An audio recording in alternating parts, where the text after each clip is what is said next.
Bienvenue chez Jeux de Nîmes. Aujourd'hui, nous allons vous présenter le top 25 des jeux de société sortis en 2021. Alors, les sorties étaient nombreuses, mais c'est un peu pour ça que nous sommes là. Vous venez ? Cette année, les éditeurs se sont lâchés. Les sorties étaient nombreuses et je ne vais pas vous cacher que les choix étaient difficiles. En même temps, c'est un peu mon rôle de vous conseiller. C'est donc pour ça que cette vidéo existe. Vous pourriez dire que 25 propositions de jeux de société, c'est déjà beaucoup. Mais vous allez voir que je ne les ai pas organisées au hasard. Alors, c'est parti pour la première catégorie des jeux pour petits bouts. Alors le premier jeu qui m'a fait craquer dans la catégorie des petits bouts, c'est Ma Petite Coccinelle qui est proposé par Happy Baobab et Gigamic. Ma Petite Coccinelle, pourquoi est-ce qu'il est sympa? C'est parce que d'une part, il est d'abord composé d'un livre avec une jolie histoire, de jolies illustrations. Et ce livre accompagne un petit jeu tout simple pour les enfants, un petit jeu qui utilise cette magnifique petite coccinelle que l'on peut mettre en poignet. Bon, le mien est un peu gros, donc c'est un peu difficile de le mettre, mais il s'adresse surtout aux petits enfants, quoique j'arrive à le mettre quand même. Et l'idée, c'est que les joueurs vont lancer un dé qui va désigner un petit point de couleur, et le petit point de couleur, on pourra le mettre sur la coccinelle. De temps en temps, le dé invitera à changer de poignet, donc à passer la coccinelle à un autre joueur, et quand la coccinelle sera recouverte de petits points, le joueur qui aura la coccinelle au poignet sera le gagnant de la partie. C'est tout simple, bien évidemment, puisque ça s'adresse à des tout petits enfants, mais c'est un jeu tout mignon et qu'on a vraiment adoré. Le deuxième jeu qui m'a fait craquer chez les tout petits s'appelle Bubble Stories. Il est minuscule, il vient de sortir il y a quelques jours, il coûte une dizaine d'euros, il est proposé chez Blue Orange. C'est un jeu d'aventure mini pour les petits bouts. Et l'idée, c'est que ce jeu propose 3 univers qui sont bien connus des enfants. Il y a un univers qui est l'école, un univers qui est la fête foraine et un univers qui est une île au trésor. L'idée, c'est que chaque univers va démarrer avec une carte qui propose le décor initial de l'aventure. Et le principe, c'est que l'enfant devra repérer sur la carte de cette aventure des petites bulles qui vont lui permettre de progresser plus loin dans l'aventure. Donc s'il trouve une petite bulle et que derrière la bulle, il y a un élément de décor qu'il retrouve sur une des autres cartes étalées sur la table, le joueur pourra retourner cette carte et ainsi progresser dans l'aventure. Il y a aussi une carte initiale qui décrit ce qu'il faut trouver au cours de cette aventure et donc l'enfant devra explorer l'univers pour trouver les objectifs qui sont mentionnés. L'enfant évidemment découvrira les impasses et découvrira aussi un plaisir à la répétition, qui est quelque chose qu'un adulte ne cherche pas. Mais l'enfant trouvera un plaisir dans la répétition, rejouer jusqu'à maîtriser complètement cet univers et être capable d'aller chercher chacun des objectifs sans tomber sur la moindre impasse. Je trouve ça complètement sympa, original, c'est mignon, les dessins sont vraiment mignons. Et l'idée d'une aventure qui s'explore comme ça par observation avec des bulles, je trouve ça absolument magique. Ça s'appelle Bubble Stories, édité chez Blue Orange. Après les petits bouts, on passe aux enfants plus grands, mais on va rester dans l'aventure avec Unlock Kids. Unlock Kids, alors en toute logique, il y a peut-être beaucoup d'entre vous qui connaissent le jeu Unlock. Mais bien évidemment, il y a beaucoup de parents qui jouent à Unlock, qui aimeraient bien partager ce plaisir avec leurs enfants. Mais voilà, le jeu n'est pas très accessible pour des enfants. Heureusement, il y a Spaceco, l'espèce de petite sœur de Space Cowboy qui fait des jeux pour les enfants, qui a édité donc une version enfant de Unlock et qui s'appelle en toute logique Unlock Kids. Ça s'adresse à des enfants à partir de 6 ans. Ce que l'on a tendance à dire, c'est que l'on jouera avec des enfants de 6 ans accompagnés et à partir de 8 ans en autonomie. Le point commun d'Unlock Kids avec Unlock, c'est qu'il propose 3 univers dans lesquels nous allons découvrir des aventures. Mais une différence, c'est que dans chaque univers, il n'y a pas une histoire, mais 2 histoires. Alors la raison est simple, c'est qu'en vivant 2 histoires, ce seront 2 histoires qui sont plus courtes. Et comme c'est un jeu pour les enfants, eh bien il vaut mieux vivre des histoires plus courtes. Et le fait qu'il y ait 2 histoires dans le même univers, c'est pas juste qu'il y a 2 tas de cartes qui permettent de vivre 2 histoires. L'originalité, c'est qu'en fait, des cartes vont être partagées entre les 2 différentes histoires du même univers. Donc on va passer par des endroits que l'on reconnaît, mais dans des contextes différents, dans le contexte d'une histoire différente. Une autre différence par rapport au Unlock original, le Unlock des grands, c'est que dans le Unlock des grands, on doit utiliser une application smartphone pour pouvoir jouer. Ici, c'était un des objectifs au début de l'édition du jeu, c'était de parvenir à faire un jeu qui ne nécessite pas d'application. Donc il y a un système de résolution tout à fait ingénieux des énigmes dans le jeu, mais qui se fait simplement par correspondance de symboles sur les cartes, et qui donc ne nécessite pas d'électronique ou d'écran que certains parents préfèrent éviter pour les jeunes enfants. C'est donc un jeu tout à fait génial, ça s'appelle Unlock It, c'est probablement le début d'une longue aventure, un peu comme Unlock nous a proposé de nombreuses boîtes. J'imagine que Unlock It nous permettra d'explorer d'autres univers aussi. En tout cas, je trouve que la réussite est totale. C'est donc notre premier coup de cœur de la catégorie enfant. Deuxième coup de cœur de la catégorie enfant, ça s'appelle Super Pas Vite, c'est à partir de 6 ans également, c'est édité par T-Kids. T-Kids, c'est la partie enfant de Tiki Édition. Super Pas Vite, c'est donc une course.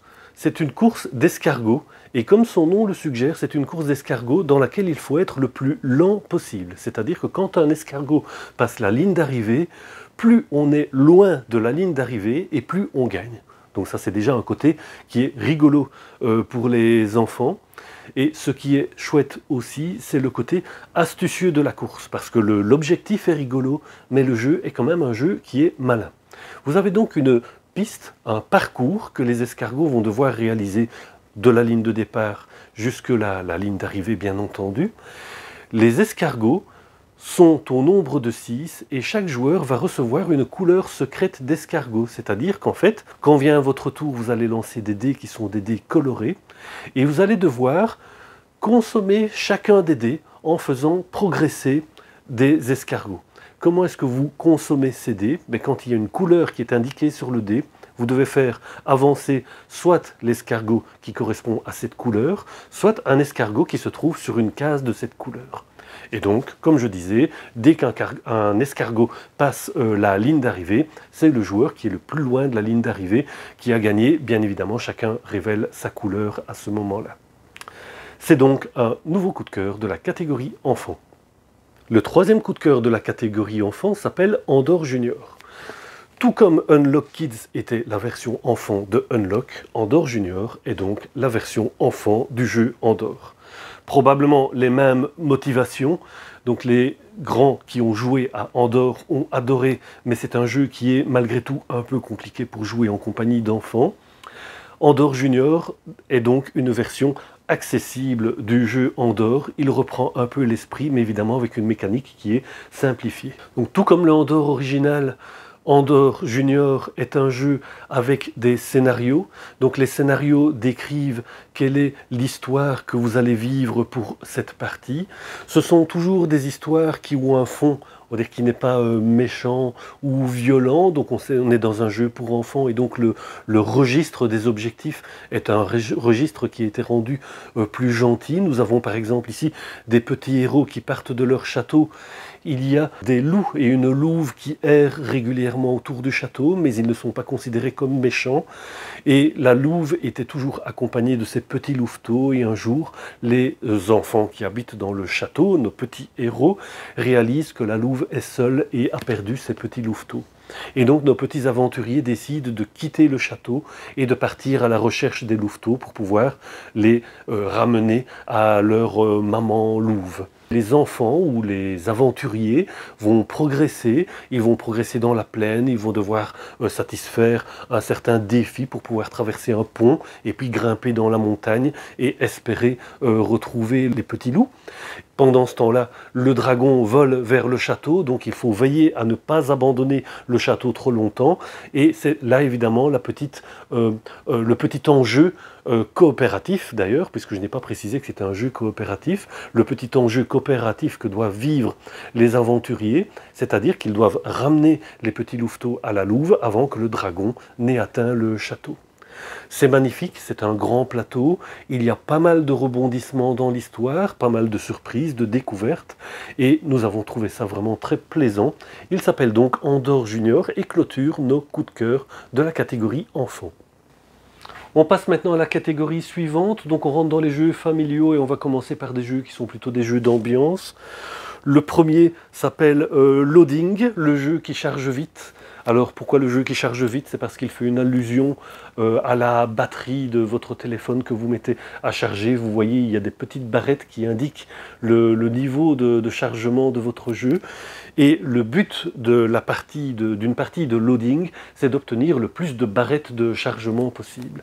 Les barrettes de chargement, elles se trouvent sur des cartes qui sont des cartes numérotées. Au début, on va répartir les cartes entre tous les joueurs sauf un qui va se contenter de tendre la main.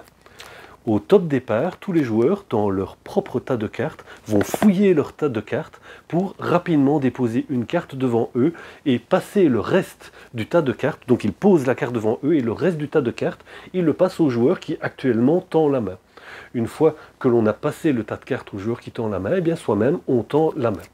Et donc vous commencez à voir le truc, donc il n'y a pas de tour de jeu, on joue aussi rapidement que possible, et il va toujours y avoir des joueurs qui vont poser des cartes et un joueur qui tend la main, et quand on est nombreux, bien évidemment, ça tourne à une vitesse démente, et c'est ça qui fait l'ambiance du jeu. Alors maintenant, comment est-ce qu'on choisit la carte que l'on pose? Eh bien c'est tout simple, en fait les cartes, on doit absolument respecter la contrainte qu'elles doivent aller avec des valeurs montantes. Donc on va essayer de choisir rapidement la plus petite valeur possible à mettre sur son tas. On va peut-être pas prendre trop de temps à chercher la valeur optimum, parce que c'est vrai qu'on optimise, mais pendant ce temps-là, on met peu de cartes. Donc on va essayer de trouver très vite des cartes avec une valeur raisonnable, vite tendre le jeu et vite retendre la main pour poser une autre carte. Ça s'appelle donc Loading, c'est un jeu d'ambiance qui est désopilant et c'est le premier des jeux d'ambiance de la catégorie que nous vous proposons maintenant. Alors le jeu suivant de notre catégorie jeu d'ambiance s'appelle So Clover. C'est un jeu qui est basé sur des mots et des associations d'idées, donc rendons à César ce qui appartient à César. L'année passée, je vous présentais le jeu qui s'appelle Association d'idées. Eh bien, figurez-vous que les jeux d'association d'idées se sont multipliés depuis, on a pas mal de propositions, et celle-ci, on la trouve intéressante. C'est un jeu qui est proposé par François Romain et qui est édité chez l'éditeur belge Repos Productions. François Romain est un auteur belge également. Donc dans So Clover, les joueurs vont recevoir des petites cartes sur lesquelles il y a des mots et ils vont les déposer sur leur trèfle de manière à ce que sur chacune des feuilles du trèfle à 4 feuilles, il y ait 2 mots de 2 cartes qui se trouvent en face de la feuille. Et chaque joueur, en regardant ces 2 mots, va essayer d'imaginer un mot en association avec ces 2 mots-là et l'écrire sur la feuille du trèfle. Le trèfle, c'est donc un support qui est plastifié mais sur lequel on peut écrire et effacer. Donc on va écrire 4 mots et une fois qu'on aura écrit ces 4 mots, on va retirer les cartes qu'il y avait au départ sur le trèfle, ajouter une 5e carte, mélanger le tout, le présenter aux autres joueurs et les autres joueurs vont essayer de reconstituer votre trèfle. Donc ils vont essayer de retrouver les cartes que vous avez utilisées au départ pour imaginer les mots que vous avez mis sur les feuilles. C'est donc un jeu de coopération et dans lequel les actions se passent en simultané. Donc ici je vous ai dit qu'on écrivait d'abord et puis qu'on proposait aux autres.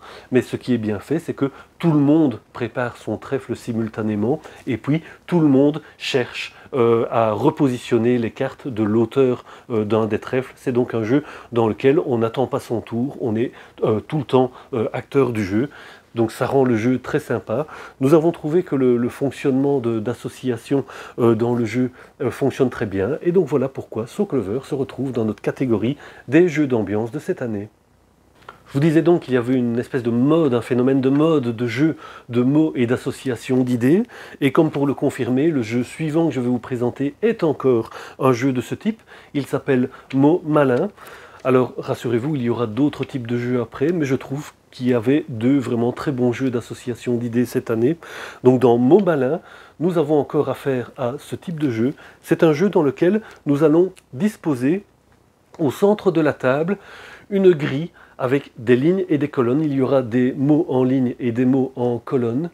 Et à l'intersection d'une ligne et d'une colonne, il y a donc une coordonnée. Donc si je dis A1, ben ce sera la première ligne et la première colonne. Et donc, si j'ai une carte secrète qui me dit A1, je devrais imaginer un mot qui est en association avec le mot qui se trouve sur la première ligne et la première colonne.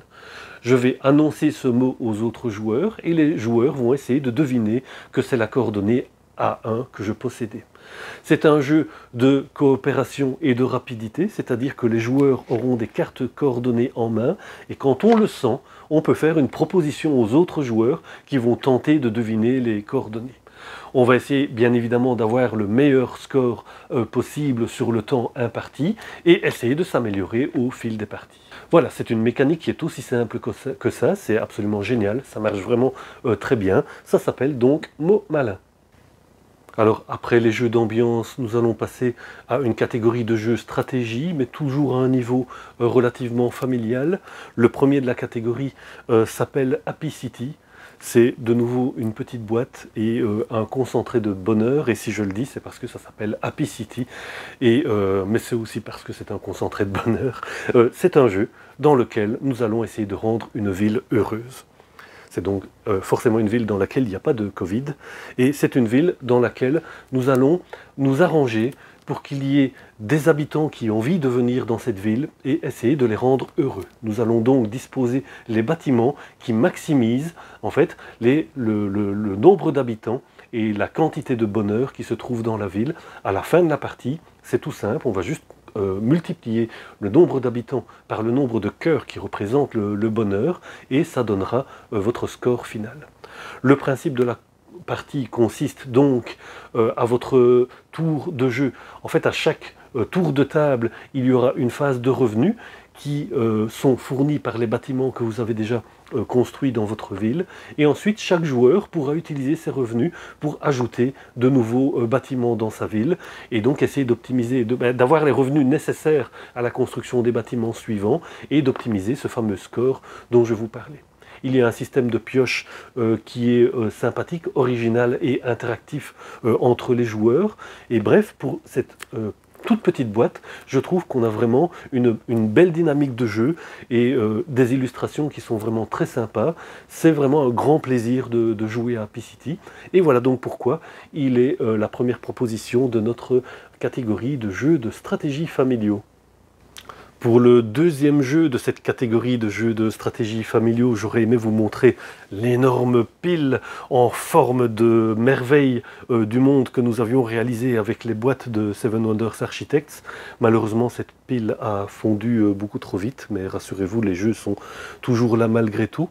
J'imagine que la plupart d'entre vous connaissent le jeu Seven Wonders et si vous ne connaissez pas, je vous invite à vite aller voir ce que c'est. C'est un des jeux de stratégie les plus connus et probablement le jeu le plus primé au monde et qui est proposé par un éditeur belge, donc Repos Productions.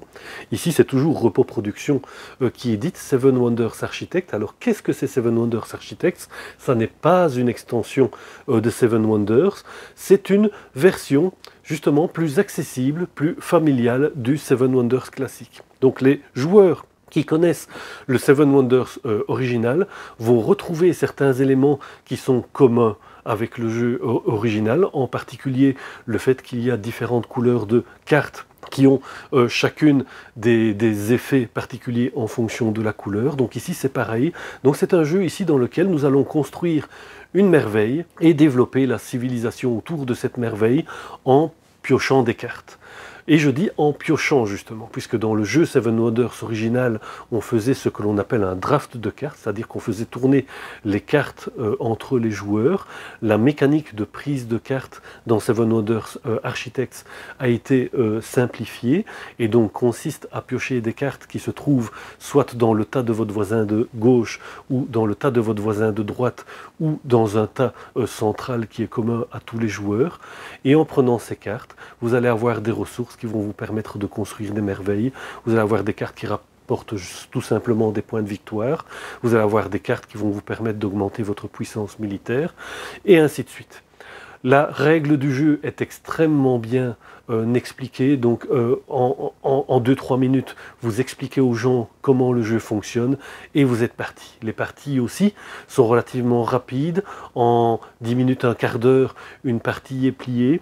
Ça ne rend pas le jeu superficiel, ça rend le jeu, je dirais, addictif. Je suis pourtant habitué à jouer à des jeux qui sont beaucoup plus complexes que Seven Wonders Architect, mais il y a vraiment un plaisir addictif justement à jouer ces petites parties brèves de Seven Wonders Architect et puis à gagner ou perdre de temps en temps en testant telle ou telle stratégie ou en prenant telle ou telle merveille en sachant que chacune des merveilles dans le jeu apporte son petit pouvoir particulier.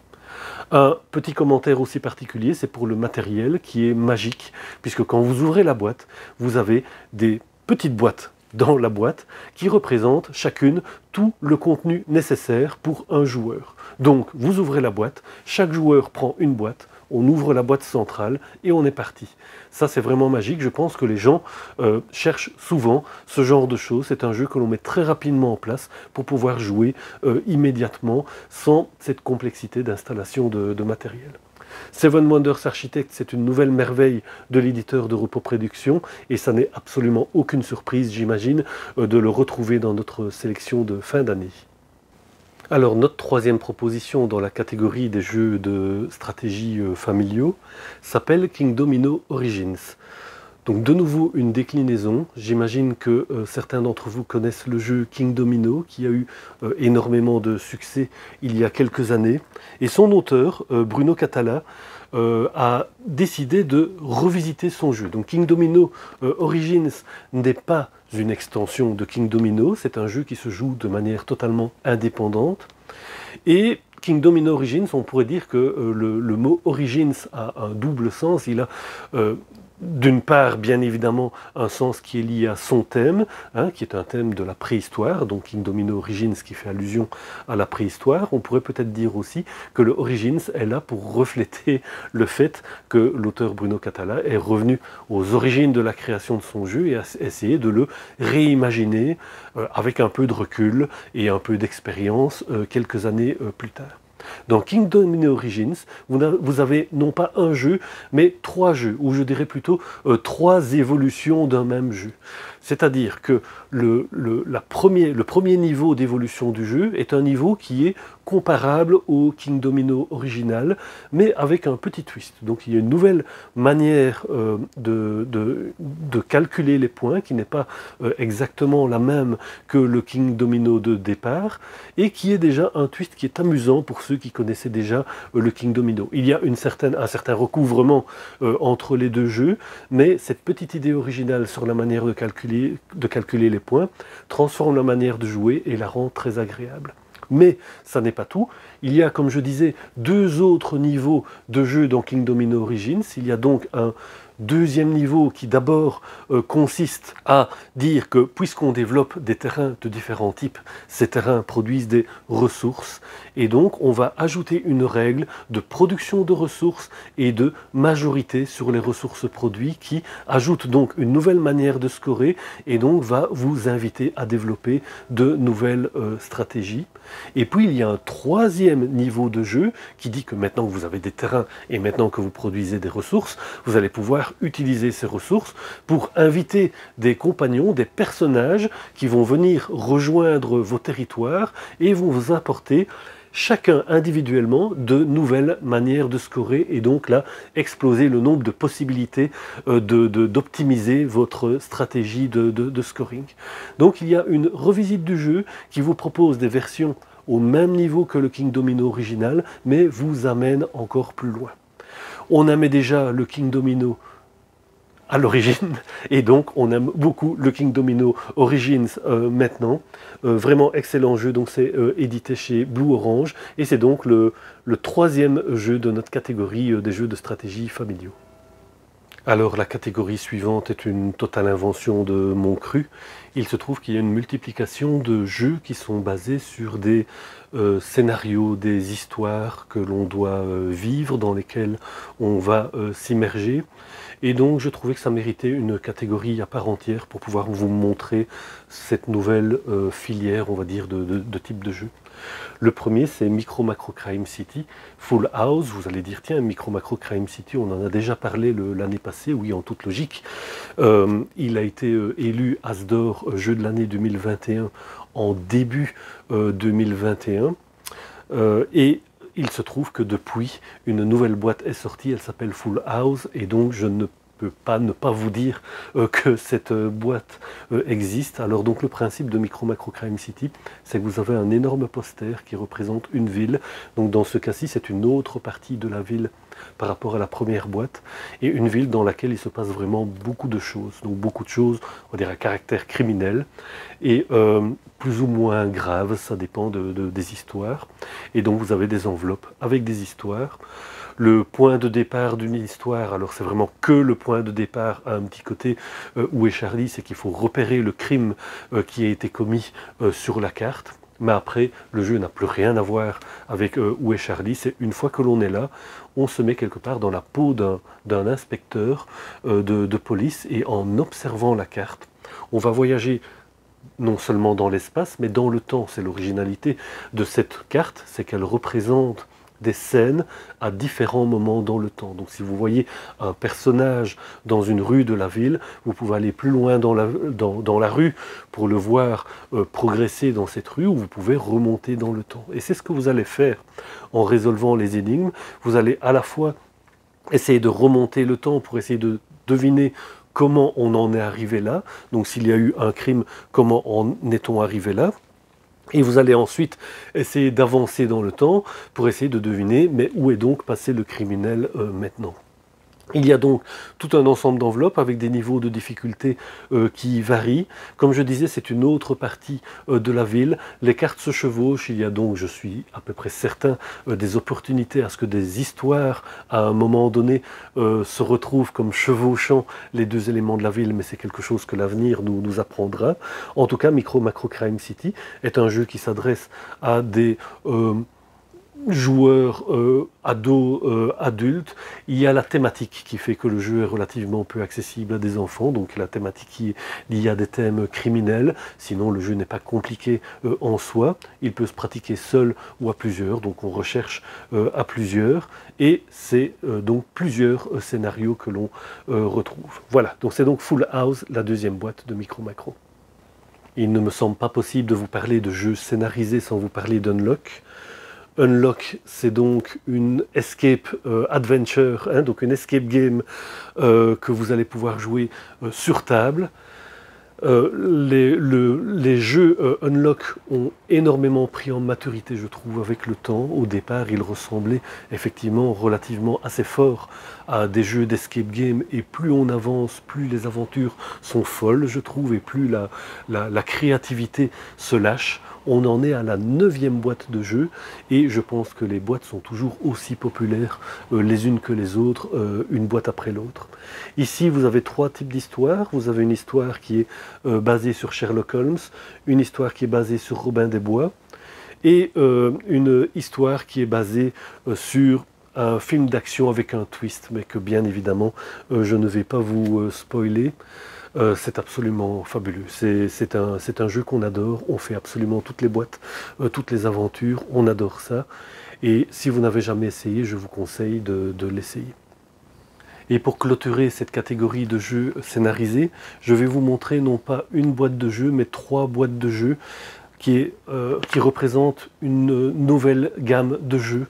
Ce sont des toutes petites boîtes. C'est une gamme de jeux qui s'appelle Carte Aventura.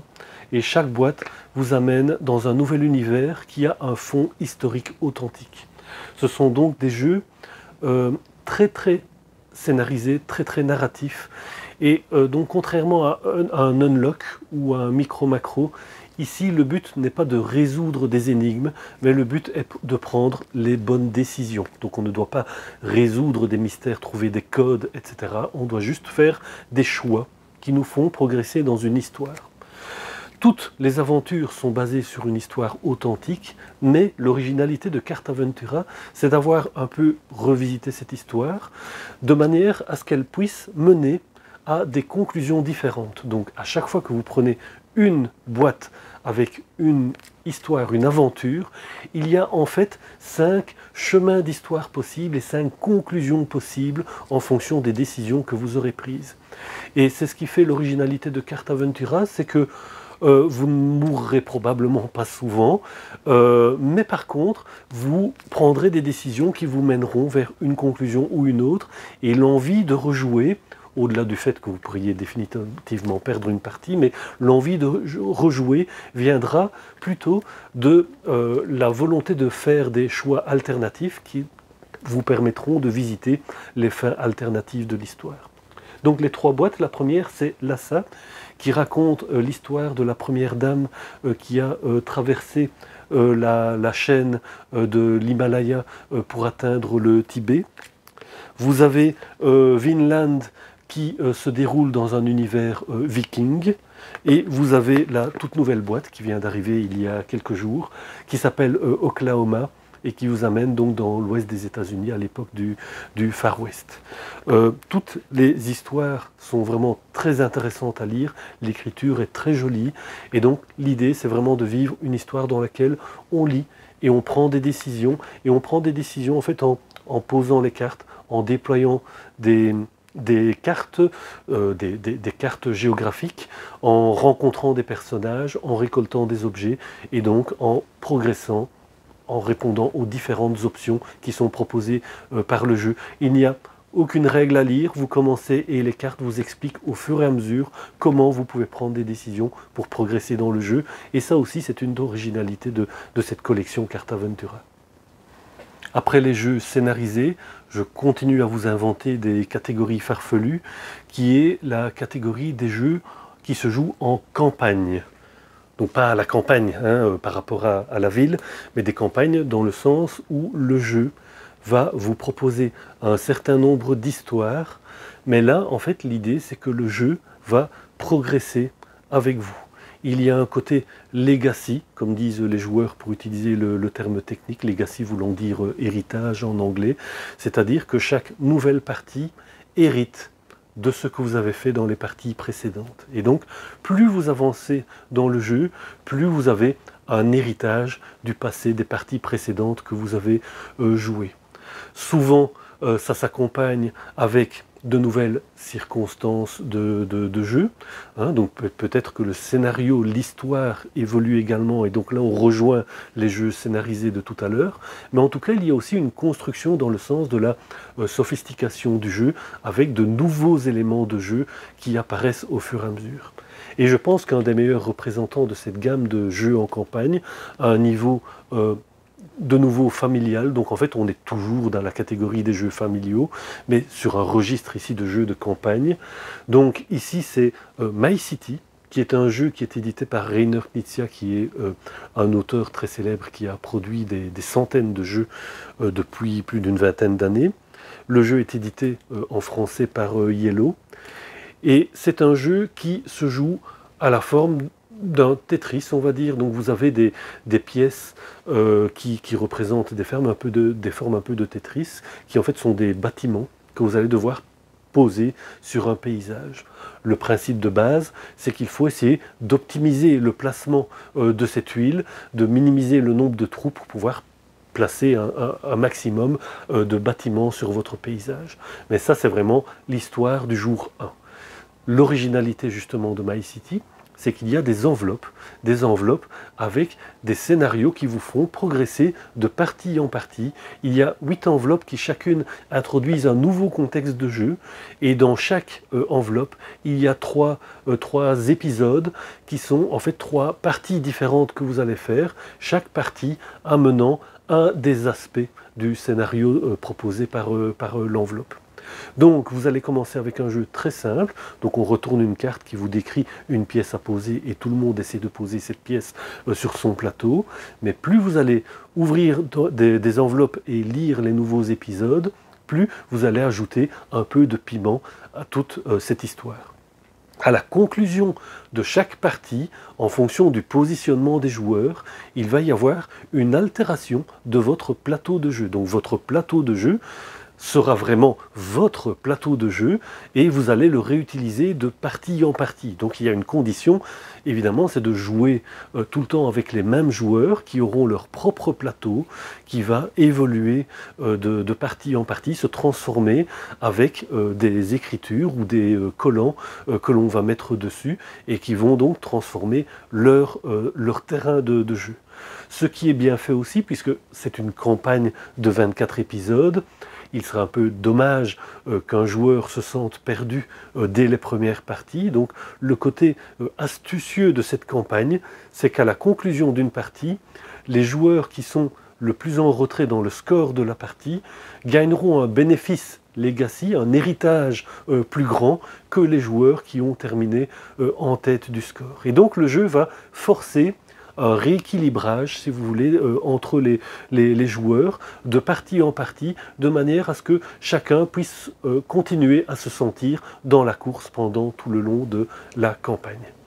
C'est un jeu absolument formidable, très addictif. Je connais énormément de joueurs qui ont joué toute la campagne, c'est-à-dire les 24 parties.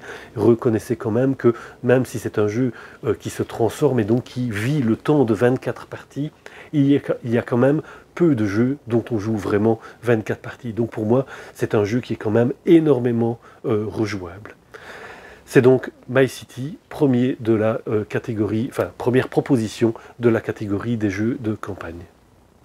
Le deuxième jeu de la catégorie des jeux qui se jouent en campagne, et donc pas à la campagne, mais qui sont des campagnes de scénario, s'appelle Trek 12 Amazonie. Donc il y avait déjà un Trek 12 qui était sorti il y a quelque temps. Une deuxième boîte s'appelant Trek 12 Amazonie est sortie, avec quelques nouvelles formes de règles et bien évidemment une évolution en campagne qui n'est pas la même que la première. C'est un jeu qui est proposé par Bruno Catala et Corentin Lebras. C'est un jeu de type roll and write. Qu'est-ce que ça veut dire roll and write? Donc roll, ça veut dire on lance des dés, et write, c'est en fonction du résultat du dé, on coche des choses dans un carnet. C'est donc des jeux à écrire. C'est pas un jeu avec des plateaux et des pions, mais c'est un jeu avec des carnets et des notes que l'on prend sur ce carnet. Donc dans ce que l'on va cocher sur ce carnet, ça va être des petites croix que l'on va mettre pour sélectionner l'action que l'on fait sur le dé, et puis des valeurs que l'on va mettre sur un décor amazonien. Et il y aura, je ne vais pas vous spoiler, mais donc il y aura plusieurs carnets différents qui vont représenter en fait différentes parties, on va dire, de l'Amazonie, avec à chaque fois, au fur et à mesure que vous allez découvrir ces nouveaux carnets, de nouvelles choses qui apparaissent et qui vont influencer votre manière de jouer ou votre manière de marquer des points de victoire. C'est donc un jeu qui est bourré de surprises puisqu'il est tout plein d'enveloppes. Donc vous avez un carnet au départ, vous allez apprendre à jouer la partie de base, et au fur et à mesure vous allez progresser, vous allez être autorisé à ouvrir les enveloppes et découvrir de nouvelles formes de jeu. C'est donc exactement ça le principe du jeu en campagne, c'est-à-dire un jeu qui va devenir de plus en plus sophistiqué au fur et à mesure que vous le vivez, que vous jouez des parties. Ça s'appelle donc Trek 12 et c'est la deuxième proposition des jeux en campagne. Alors, puisque je suis jury au Festival international des jeux de Cannes, donc jury de l'As d'Or, jeu de l'année, vous devez peut-être savoir, je l'espère en tout cas, que dans la catégorie expert, l'année passée, c'était The Crew qui avait gagné, donc The Crew que nous proposons toujours. Et au cours de l'année, il y a une nouvelle déclinaison de The Crew qui est sortie et qui s'appelle The Crew Mission Sous-Marine. Donc The Crew Mission Sous-Marine, c'est à peu près la même chose que le jeu The Crew. C'est un jeu qui se joue à peu près de la même manière, mais qui vous propose 50 nouvelles missions de jeu et 50 nouvelles manières de fabriquer des missions. Parce que je dirais qu'en fait, il y a beaucoup plus que 50 missions, il y a presque une infinité de missions qui sont proposées dans ce nouveau jeu, parce qu'il y a une nouvelle manière de construire ces missions. Alors c'est quoi ces missions? Eh bien The Crew, c'est avant tout un jeu de cartes. Et un jeu de plis. Qu'est-ce que ça veut dire, jeu de plis? Ça veut dire que vous avez des cartes en main qui ont des valeurs et des couleurs, et un petit peu comme le whist, la manille, la belote, etc. Vous allez jouer des cartes et gagner des mains en fonction des valeurs que vous avez jouées, des couleurs que vous avez jouées. Si ce n'est que dans The Crew, ça n'est pas un jeu qui se joue en compétition, ni un jeu qui se joue en équipe, c'est un jeu de coopération. Il y a donc des joueurs qui gagnent des mains de cartes, mais en fait, collectivement, nous devons nous arranger pour obtenir certains types de victoires. Donc par exemple, des joueurs qui devraient gagner des cartes précises, ou des joueurs qui ne pourraient gagner qu'avec certains types de cartes, qui ne pourraient gagner qu'avec des petites valeurs de cartes, ou uniquement avec des grosses valeurs de cartes, etc. Il y a une variété, une originalité, et même un côté loufoque de certaines missions, et une progression en difficulté. Donc de nouveau, c'est ce côté campagne que je voulais évoquer, c'est-à-dire que vous allez jouer avec des joueurs en progressant de mission en mission, et donc en réalisant des missions qui sont de plus en plus sophistiquées. Donc la version de cette année s'appelle The Crew, mission sous-marine, et clôture donc notre sélection de jeux qui se jouent en campagne. Alors, nouvelle invention de ma part, c'est pour faire l'honneur à une catégorie de jeux qui est malheureusement souvent négligée dans les prix de jeux de l'année. Ce sont les jeux pour 2 joueurs. Il y a donc souvent des jeux qui peuvent se jouer à 2 joueurs, mais ce qui est intéressant, je trouve, de mettre en valeur, ce sont les jeux qui sont spécialement conçus pour 2 joueurs, c'est-à-dire qui trouvent vraiment tout leur intérêt en étant joués à 2. Et les 2 jeux que je vais vous présenter sont des jeux qui sont proposés exclusivement pour 2 joueurs. Le premier s'appelle Sobek 2 joueurs. Alors pourquoi s'appelle-t-il de manière aussi explicite Sobek 2 joueurs? C'est parce qu'il y a eu un Sobek classique, original, qui est sorti il y a quelques années. Et ce que proposent Bruno Catala et Sébastien Pochon est une version qui est tout à fait ciblée spécifiquement pour 2 joueurs. Dans Sobek 2 joueurs, nous sommes des marchands et nous allons tenter de faire le meilleur commerce possible des ressources que nous allons récolter et revendre par lot. Ces lots vont rapporter des valeurs en fonction du nombre de ressources que nous vendons, et la valeur qui est indiquée sur ces ressources, ce sera le produit des 2. L'originalité de Sobek 2 joueurs, c'est dans la collecte des ressources.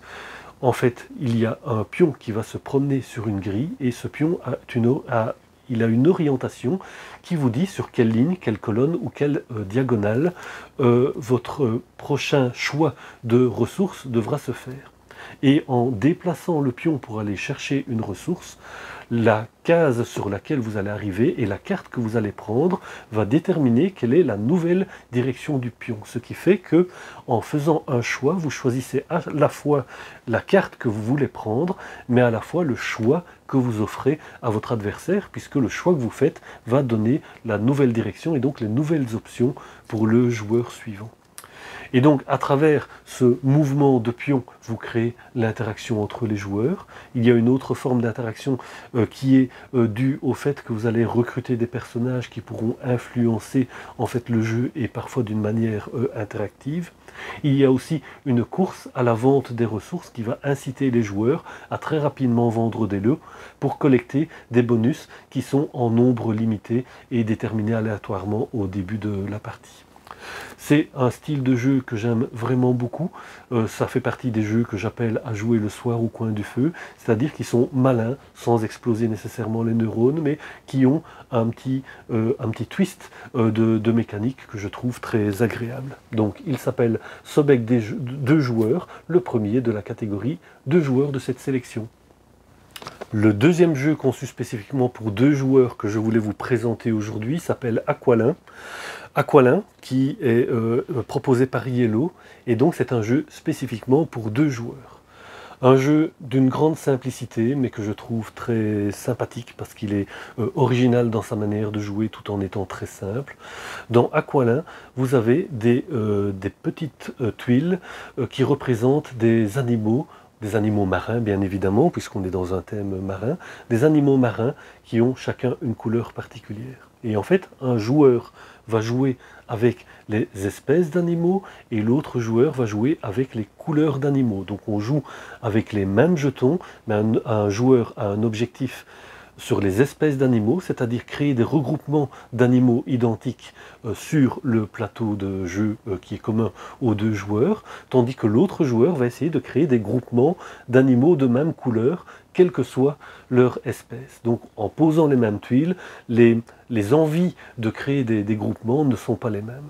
Le principe du jeu est très simple, quand vient votre tour, vous choisissez une tuile, vous déplacez une tuile qui se trouve déjà sur le plateau et vous posez la nouvelle tuile que vous avez choisie. C'est aussi simple que ça, vous connaissez déjà la règle du jeu et à la fin de la partie, chaque joueur va évaluer ses groupements, donc soit de couleurs, soit d'espèces d'animaux, et scorer en fonction de la taille des groupements qu'il est parvenu à réaliser.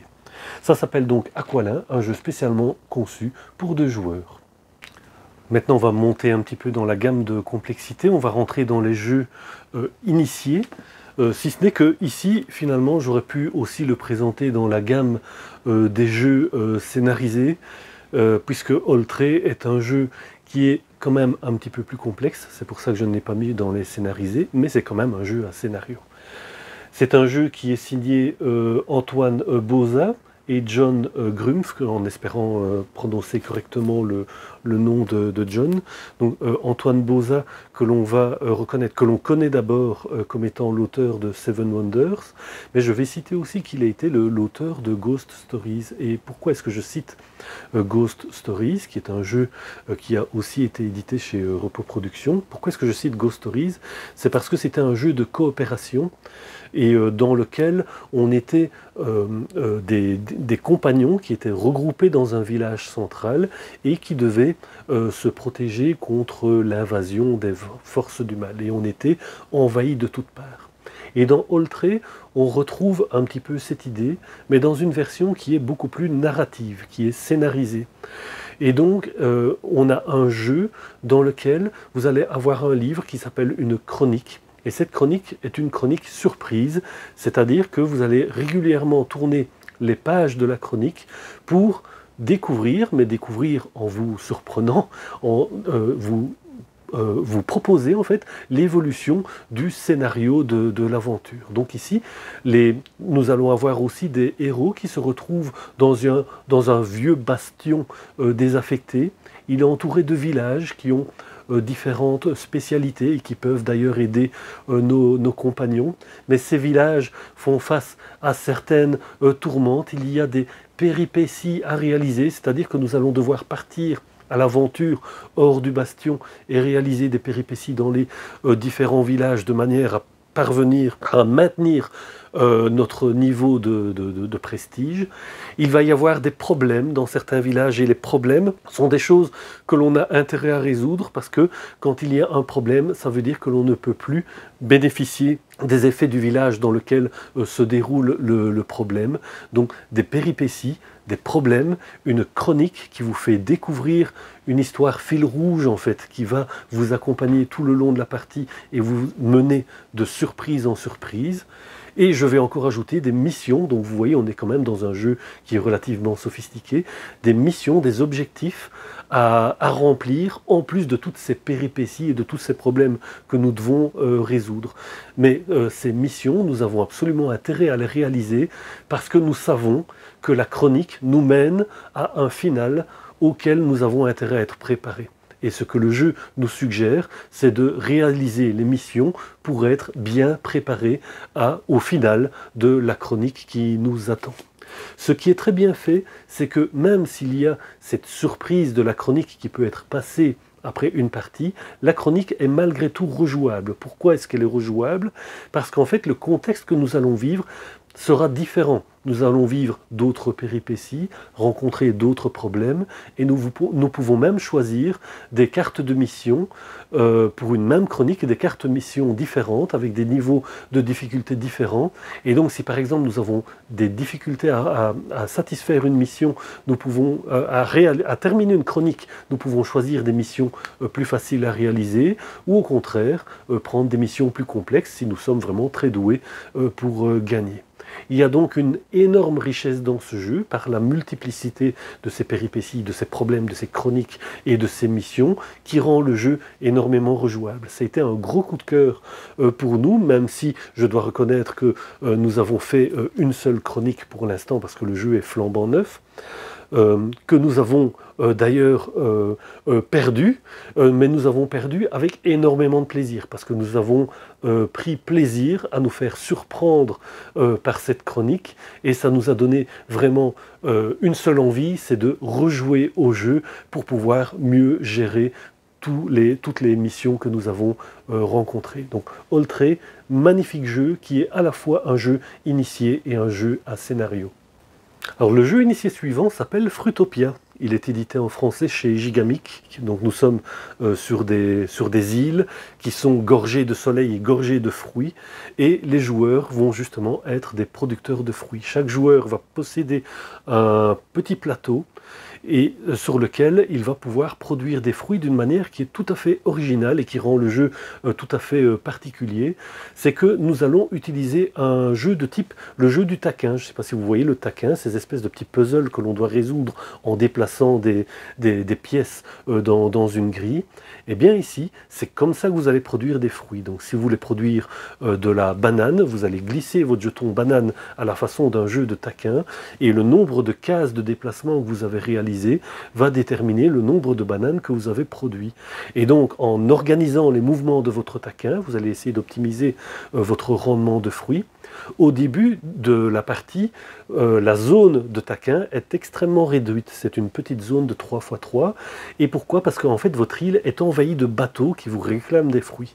Et donc, en général, la première partie, la première phase d'une partie du jeu va consister à rapidement satisfaire ces commandes des bateaux qui ont abordé sur votre île, de manière à pouvoir leur donner les fruits en question, et les bateaux vont quitter l'île et ainsi libérer de la place sur votre jeu de taquin, si vous voulez. Donc, plus vous allez satisfaire des bateaux, plus votre espace de taquin va grandir, et donc plus vous allez devenir productif en fruits. Et c'est là que vous pouvez commencer à considérer la deuxième phase, on va dire, d'une partie de jeu, c'est qu'à partir du moment où vous devenez un bon producteur de fruits, vous pouvez commencer à sophistiquer un petit peu votre île, à l'améliorer en allant chercher des bâtiments qui sont disponibles au centre de la table, mais évidemment des bâtiments qui ont un coût et que vous allez payer de nouveau avec votre production de fruits. Ces bâtiments, ils vont être très intéressants pour vous, mais ils ont un petit inconvénient, c'est qu'ils prennent de la place sur votre île, et s'ils prennent de la place, ça veut dire qu'ils réduisent votre zone de taquin. Et donc vous voyez toute cette partie de réflexion qui consiste à vous libérer de la place et puis à petit améliorer votre île, mais tout en contrôlant la vitesse à laquelle vous le faites pour continuer à avoir des possibilités de respirer et de produire. C'est toute cette partie qui fait la stratégie du jeu de Fruitopia. Autre coup de cœur dans la catégorie des jeux initiés, c'est Living Forest, donc la forêt vivante, que l'on aime beaucoup bien évidemment pour le côté ludique, sa stratégie originale, mais aussi sa thématique forêt, nature, qui est assez sympathique. Dans Living Forest, nous allons construire une forêt. Alors l'originalité de la mécanique du jeu, elle vient du fait que pour pouvoir réaliser vos actions, vous allez utiliser des compagnons animaux. Et donc là, il y a une forme de deck building. Comme on dit donc deck building, qu'est-ce que ça veut dire? Ça veut dire que tout le monde reçoit un jeu de cartes qui est équivalent en début de la partie. Et parmi les actions qui sont possibles de réaliser, vous allez pouvoir recruter de nouveaux animaux qui vont rejoindre votre deck et donc vous apporter de nouveaux pouvoirs supplémentaires. Et donc en combinant les cartes de ces animaux sur votre deck, vous allez ainsi avoir des capacités d'action de différentes formes, et c'est ça qui vous permettra de progresser dans le jeu vers les différentes manières de gagner la victoire. Living Forest, très beau jeu, donc jeu initié, mais qui est magnifique par son thème et qui est original par sa mécanique. Et pour clôturer cette sélection de jeux initiés, nous allons parler de The Specialist. The Specialist que j'aime beaucoup pour le thème qu'il évoque. Donc il évoque, j'espère que vous connaissez le film Ocean Eleven. Si vous ne le connaissez pas, je vous invite à le regarder. Vous savez peut-être, donc si vous connaissez le film, que la trame de l'histoire consistait à préparer un hold-up d'un grand casino à Las Vegas. Et l'idée de cette préparation consistait à recruter une équipe dans laquelle chacun des membres de l'équipe était spécialisé dans une forme particulière d'action. Et The Specialist, c'est exactement ça. Vous allez recruter différents personnages qui ont différentes spécialités pour réaliser un ensemble de hold-up. Ici, le plateau, je devrais dire les plateaux, représentent les différents continents. Et puis il y a Las Vegas qui est un petit peu l'exception, qui est un petit peu le nirvana. Et ces continents vont contenir chacun différentes villes dans lesquelles il y a des casses à réaliser.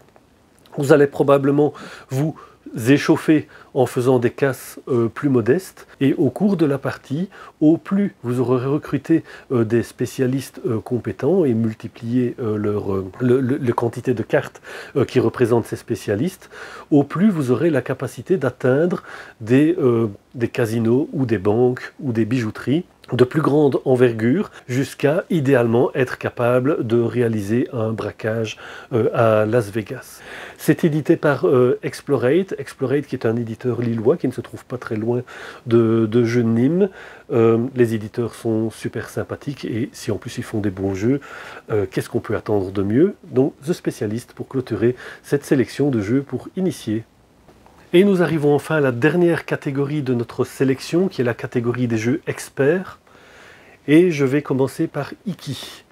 Iki, qui, je l'avoue, me fait d'abord craquer pour sa thématique et la qualité du travail qui a été réalisé. Il y a un travail graphique qui est absolument fabuleux.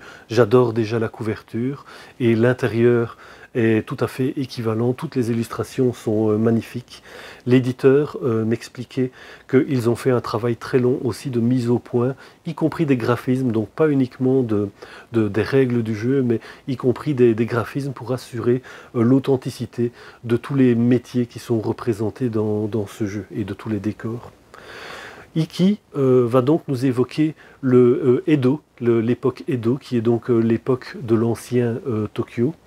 Et nous sommes donc sur les marchés, et ce que nous allons faire, c'est chacun d'entre nous, donc chacun des joueurs, va recruter des marchands et essayer de les disposer à des endroits stratégiques, des rues commerçantes. Et nos pions personnages vont tourner dans ces quartiers commerçants, vont se retrouver face à des échoppes et vont pouvoir réaliser des actions qui correspondent à la fois au quartier dans lequel on se trouve et à l'échoppe à laquelle on s'adresse. En dressant une échoppe, on espère donc pouvoir attirer les autres joueurs, et chaque acte commercial que l'on fait par rapport à un joueur va faire monter l'expérience de notre marchand, et donc nous faire progresser vers la victoire. Bien évidemment, on préférerait consommer chez soi de manière à ne pas aider les autres à progresser, et c'est justement toute cette astuce de placement idéal, de placement stratégique d'artisans et de commerçants dans les rues commerçantes qui va être le sel du jeu. Il y a une évocation qui correspond à la vérité historique de la ville de Tokyo. C'est que tous ces commerces sont bâtis dans des bâtiments en bois, et puis parfois, pas de chance, un incendie se déclenchait, et donc à quelques reprises au cours du jeu, il va y avoir un début d'incendie dans un des quartiers. C'est quelque chose que l'on peut anticiper en se préparant à être capable d'éteindre un incendie, mais en se mettant aussi éventuellement à des endroits où on espère que les autres joueurs se seront préparés à éteindre l'incendie, et donc auront finalement fait un travail de préparation à l'extinction de l'incendie qui nous bénéficie. Et donc nous, on pourrait décider de prendre le risque de ne pas trop se préparer à cet incendie et de continuer à commercer au maximum en comptant sur les autres. Mais évidemment, tout le monde ne peut pas compter sur tout le monde, et donc il est nécessaire de trouver le bon équilibre entre la préparation à l'extinction des incendies et son développement commercial. L'ergonomie du jeu est extrêmement bien faite. Chaque joueur a un petit plateau, une petite ligne plateau individuelle qui décrit quelles sont toutes les phases d'un tour de jeu. Et donc la règle, tout en étant une règle relativement experte et sophistiquée, vous prend quand même relativement par la main grâce à des icônes claires et un rappel de la séquence de jeu sur les plateaux individuels. Donc c'est une excellente réussite autant pour sa thématique, autant pour son graphisme, autant pour la réalisation ergonomique que pour le plaisir du jeu que nous avons vécu. Donc Iki fait partie de mes coups de cœur experts de cette année. Et le deuxième jeu expert que je classe dans les coups de cœur de la sélection s'appelle Les Ruines perdues de Narak, qui est un jeu qui est initialement édité par Czech Games Edition et qui est édité en français chez Yellow Expert, puisque c'est un jeu qui est quand même relativement sophistiqué. Une ambiance un petit peu à la Indiana Jones. Et c'est très plaisant. D'ailleurs, tout ce qui est esthétique est extrêmement bien fait.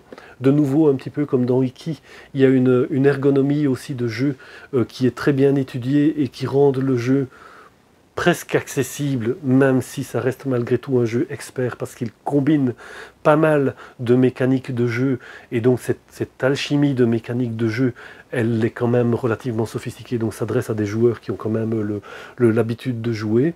Donc pour vous dire en fait les mécaniques essentielles, donc il y a ce que l'on appelle de la pose d'ouvrier, donc vous allez devoir explorer des endroits et aller à certains endroits pour pouvoir en récolter le bénéfice. Et il y a une espèce de course aussi d'ailleurs dans cette exploration. Donc ça c'est la première chose, pose d'ouvrier. Deuxième chose, il y a du deck building, donc de nouveau vous avez des cartes qui permettent de réaliser des actions et vous allez pouvoir acquérir de nouvelles cartes qui vont augmenter votre jeu et donc augmenter votre capacité à réaliser des actions. Et il y a une troisième partie, donc il y a une partie du plateau de jeu qui consiste à faire de l'exploration. Et il y a une autre partie du plateau de jeu qui contient une espèce d'arbre de progression, c'est-à-dire en fait vous avez des étages de progression qui sont certainement l'élément principal de source de points de victoire dans le jeu, même s'il y en a d'autres, mais c'est un élément qui est essentiel dans le jeu, c'est la progression sur cette espèce d'arbre de progression, qui est aussi une course et qui va nécessiter justement que vous développiez sur les autres aspects du jeu pour pouvoir grimper rapidement dans cet arbre. Avec une espèce de course justement dans le final, avec des récompenses en haut de l'arbre que l'on va essayer de composer et de pouvoir prendre avant les autres joueurs et clairement avant le déclenchement de la fin de la partie.